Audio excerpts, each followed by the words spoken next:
जो हकीकत को जानते हैं वो खुदा को पहचानते हैं। हकीकत खुदा है, हकीकत मसीह है, हकीकत पर चलना सही जिंदगी है। हकीकत हकीकत हकीकत हकीकत। Dear viewers, we are back again with Haqiqat, that is the truth. Dear friends, we were watching and we were hearing how we are answering those objections that people raise against the Bible and the divinity of Jesus Christ and his crucifixion. Now, my first question goes to Brother Mansoor. The question is, what does the Bible say about its own veracity? Brother, before I told from the Bible, Jesus Christ told himself that no one can change law. I came to fulfill the law. Right. And second thing I told from the Revelation, that if anyone change the word of God, he will get the plagues. Absolutely. Those are mentioned in the Bible.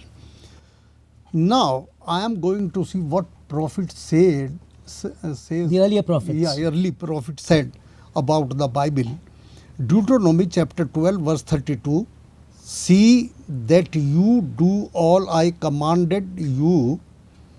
Do not add to it or take away from it. That means God spoke to Moses. So here, these are the word of God. Right. Here God is telling these words. So who has this courage to change the word of God? Absolutely. No one can change. I believe, if I know one thing, that my father wrote something before he died. So some people from my family, they wanted to change that will, Right. but could not. They changed, but writing was different. Correct. Court Rejected, them. right? Rejected Absolutely. that. Yes, Yeah, absolutely. court, they absolutely. caught them. The imprint of your So, father was there. Yeah. So another thing in that King Solomon also wrote in book of Proverbs chapter 30 verse 6, do not add to his word. No, he don't say this word, his word. His word. God's word. Or he will rebuke you and prove you a liar. Yeah, liar. So these are the things. Who want to say himself that he is a lawyer? Liar. Yeah. Liar. Right. Nobody. So how anyone can change the Bible? Right.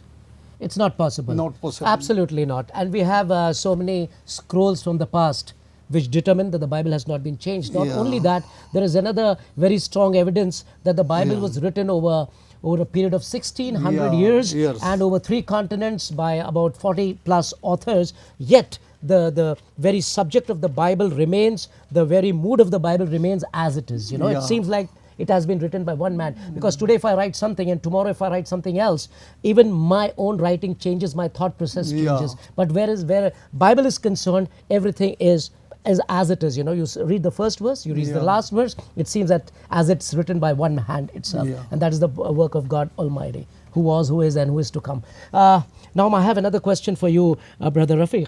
Regarding the resurrection of Jesus Christ, there are many people say that Jesus, some believe, yes, he was put on the cross, but he didn't die, he just swooned away, he fainted, and his disciples took away the body, and afterwards he revived, and the folklore began to spread that Jesus Christ rose from the dead, and in reality, he had not died. What do you have to say to that?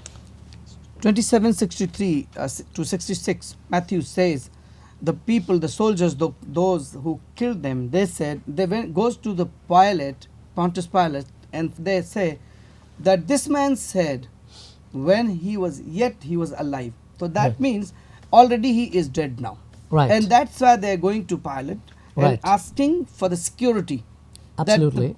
they said that if their disciples, they stole that body and they say, oh, he is risen.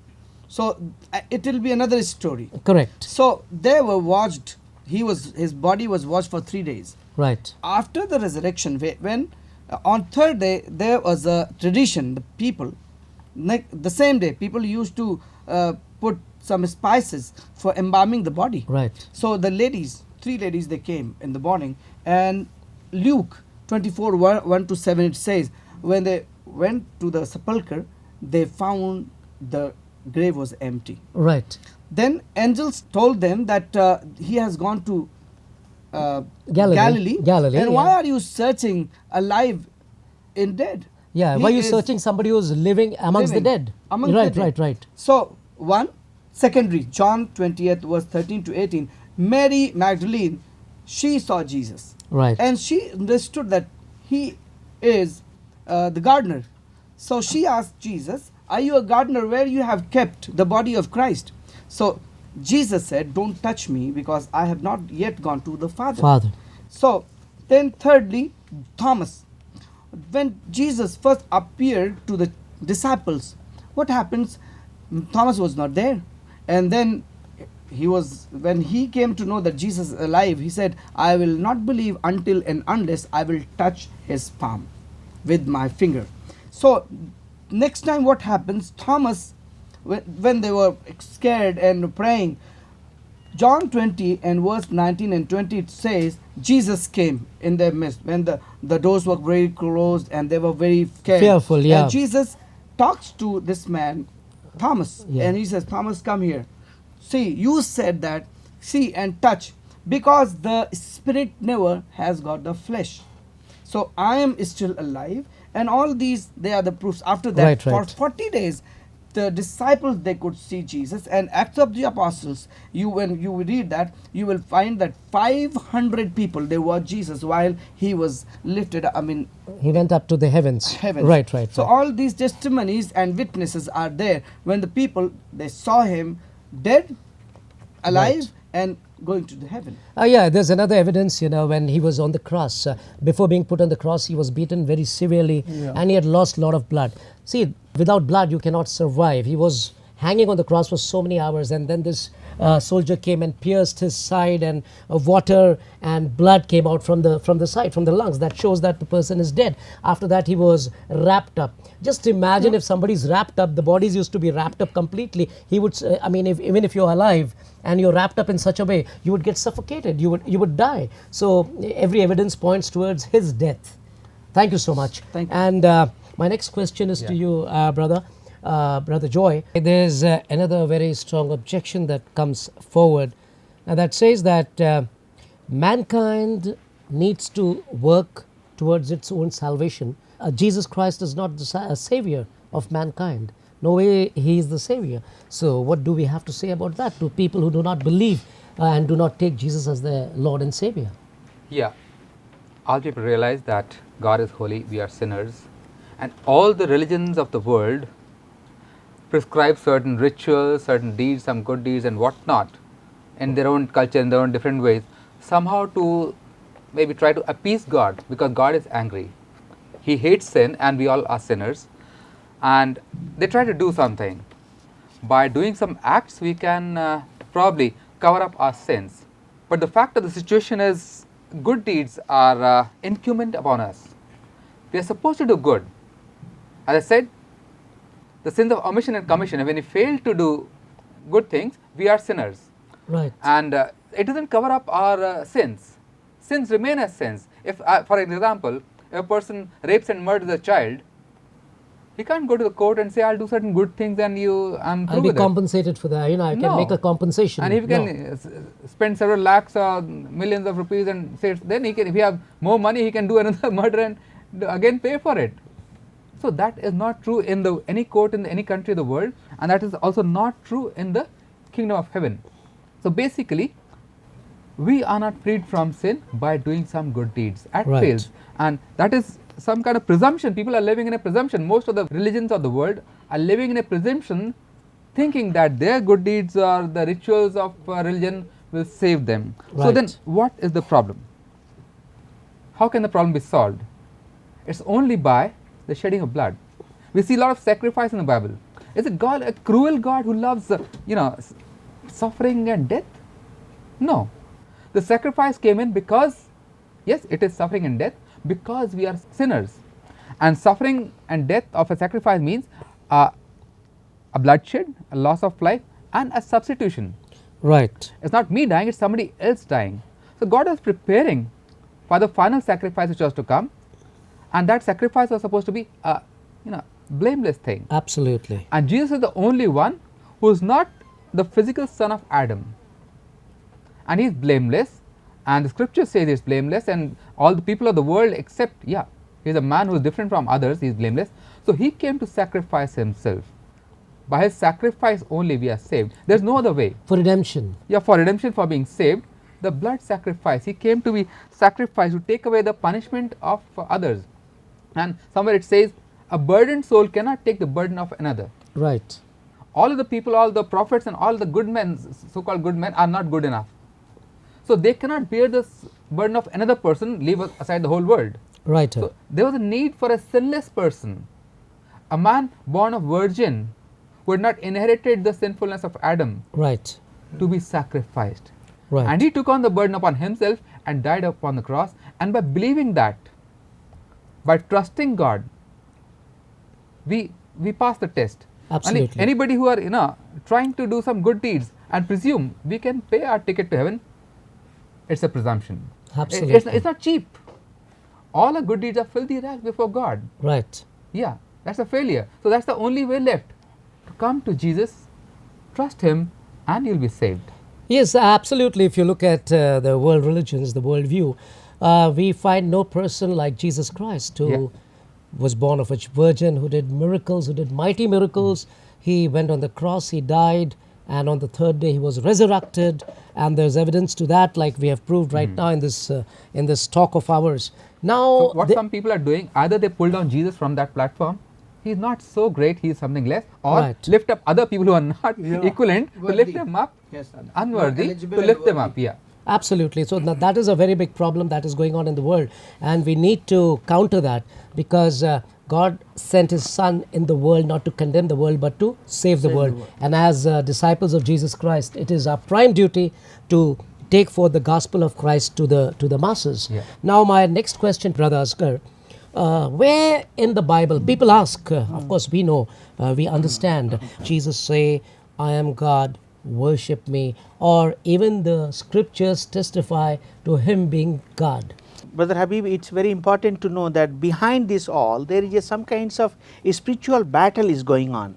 When we read in the book of Isaiah, chapter 48, verse number 11 to 17, Isaiah says that God is saying, I will not defile my name, I will not allow my name to be defiled, I will not give my glory to another. Correct. What does it mean? Because Isaiah chapter 14 verse 12 to 14, there is a someone called Satan. He says, I will go and I will sit on the throne of God and I will take away his glory. Absolutely. So because there is a Satan who wanted to take away the glory. The book of and- Ezekiel. yes, and God says, I will not give my glory. Okay, now when we come in the book of Isaiah chapter 6 verse 1 to 11, Isaiah saw Jehovah God on the great throne. But Right. when you read the John chapter 12 verse number just 41, it seems he saw Jesus in the form of Yahweh. Brother Joy, can you read it? Yes, I've already John taken- chapter 12 verse yeah. number 41. Right. It says there, John 12:41, Isaiah said this because he saw Jesus' glory and spoke about him. So you read verse number 36. It says Right. that Jesus did so many miracles, yet people did not believe. Why? Because as the Isaiah said it, they could not believe. And then he says, Isaiah said somewhere else that you see and do not understand. You hear, it may not come your mind. Why? Because he has blinded their mind. And then he says that Isaiah saw Jesus' glory. Wow. And when you read these passages, like for scholars like John Gill, Jamieson, right. Augustine's, they are saying that here it talks about Isaiah chapter 6, where Isaiah saw Jesus' glory. So first I wanted to say that it's a spiritual matter. There is a Satan who wanted to deny. Right. And that Satan comes in the form of religion, in the form of intellectual discussion, in the form of questions, and we have to be little patient. We have to Right, be right, little loving to those converts. Right. And now let's take the words of Jesus. Jesus says in Matthew chapter 22 verse 41 to 46. Once he asked the Sadducees and Pharisees, what do you think about me who I am? And they said, you are the son of David. Then Jesus quoted Psalm 110 verse 1. And he says, Right. David says, by the inspiration of God, by the Right. inspiration of the Holy Spirit, that Lord said unto my Lord, sit at my right hand until I put your enemy to your footstool. Right. When David calls me my Lord, how I am his son? Absolutely. And then verse 46 says, nobody was able to answer Jesus any word. Right. So remember, number two, 1, 2, 3 things. Jesus did not ask two Sunday school children. He asked the Sadducees and Pharisees, the scholar of the religion. Absolutely. Number two, if his interpretation is wrong, within second they will correct him. Absolutely. Number three, if his interpretation is right, then he is a Lord Yahweh of David. Amen. And number four, if Jesus' interpretation is right, then what else evidence you need? He himself says, basis on the scripture, I am Yahweh, Lord of David. Amen. Then, Yes. now who was the David when he was? David was 1000 years before the Prior to the birth of Jesus. Birth of Jesus. Right. And if Jesus is a Lord of David 1000 years before, then he cannot be an ordinary prophet as Absolutely. you think. Absolutely. And therefore, here is a spiritual matter. Isaiah says, and Isaiah 48 verse 11 to 17, I will not give my glory to another. Then he says, I am the first and I am the last. Then he says that my right hand has created heaven and the earth. Then he says that now Yahweh has sent me, and then he says verse 17, I am your Yahweh God. So remember 5 things. Number 1, I will not allow my glory to be go to shared by another. anybody. Absolutely. Number 2, I am the first and the last. Number 3, I am the creator of heaven and the earth. Number 4, Yahweh has sent me. And number 5, I am Yahweh. Absolutely. And ask the question, who is the speaker? Augustine says we must pay attention when we read these passages. It is Yahweh God the Son is speaking, not the Father. Jamieson, another commentator, he says here we must understand that here is a Messiah Yahweh who is speaking, not Absolutely. the Father. Another Augustine, one of the 4th century Christian thinker, he says here we must pay the attention. Here it is the Jesus who is speaking, that he is Yahweh God and he will be sent by the Father. And he comes in the John chapter 17 and verse 5, he says, Father, give me the glory which I had before the world was. So Jesus is the Yahweh God, but Satan wanted to take away the glory and give to somebody else. And then Paul says in 2 Corinthians chapter 11 verse 2 to 4, I am afraid, like Satan who deceived, somebody will come and deceive you. How? Yes. By talking Jesus but different Jesus. What kind of Absolutely. Jesus? The Jesus who will say Jesus is not God. Jesus is not Son of God. Jesus did not die on the cross. Jesus is not the Savior. This is what we are talking about. Absolutely. Here he says, and then he says, verse 14, it is no wonder Satan takes the forms of glorious angels. Angels. So now Yeah. Satan will come as an angel. And therefore Galatians 1, 8 and 9 he says, even one angel comes from heaven and tells another gospel, Yeah. let him be cursed. Absolutely. So see, if anyone comes and tells Jesus is not God and not Son of God, he did not die, he is not the Savior, then the question is, who is inspiring this man? Absolutely. From where he is getting the idea. Right. And Bible have said in OT and one in NT, somebody says if one thing is confirmed from OT and NT, you can trust this person, you can put your bank account in his name. Absolutely. It means it's a trustworthy saying. Absolutely. You can put your life in the hands of Jesus Christ. Dear friends, now we have seen something very special over here. We have been recounting these incidents that are happening in the world, and we are trying to answer them through the Holy Bible. The Holy Bible is the answer to man's problems all across the globe, because this is the Word of God. The Word of God, which has never been changed, which has never been corrupted, or somebody has ever had the guts or the courage to interfere with the Word of God.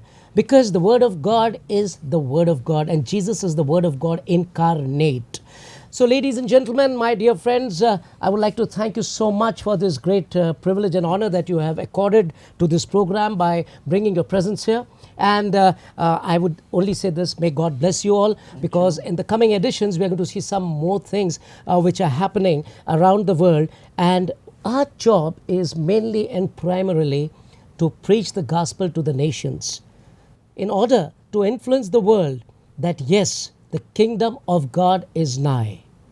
And I would like to speak to my viewers right now and tell them that faith comes by hearing, and hearing the word of God. Wisdom and knowledge comes by meditating upon the word of God. And all this can be done when you read the word of God yourself. And the word of God is the Holy Bible. So friends, I take your leave now, and again we shall meet in the program called Haqiqat, that is the truth. So goodbye till then, and may God bless you. हम तहे दिल से हकीकत programme के चाहने वालों का शुक्रिया अदा करना चाहते हैं। यह आपकी दुआओं का सिला है और साथ ही आपके दिए मोहब्बत भरे भेंट, नजराने और हदियों से मुमकिन हुआ है कि हमारा प्रोग्राम इतने लंबे अरसे से यहाँ चलाया जा रहा है। आप कहेंगे ये खुदा का करना है, बेशक, मगर साथ ही साथ खुदा ये भी तो फरमाता है कि उसके बंदे उसके काम में उसका हाथ बटाएं। आप चाहें तो आप हमारे साथ इस मुबारक काम में शरीके कार बन सकते हैं। आप पूछेंगे कैसे? बस अपनी भेंट, नजराने और हदिये आप इस दिए हुए पते पर रवाना कर दें। अगर आप इस बारे में और जानकारी चाहते हैं तो हमें इस पते पर खत लिखें। पोस्ट बॉक्स नंबर 8028, नई दिल्ली 110033। फिर आपसे दोबारा रूबरू होंगे इसी वक्त। तब तक के लिए शुक्रिया। खुदा हाफिज। वो खुदा को पहचानते हैं, हकीकत खुदा है, हकीकत मसीह है, हकीकत पर चलना सही जिंदगी है। हकीकत खुदा है, हकीकत मसीह है, हकीकत पर चलना सही जिंदगी है। हकीकत हकीकत हकीकत हकीकत।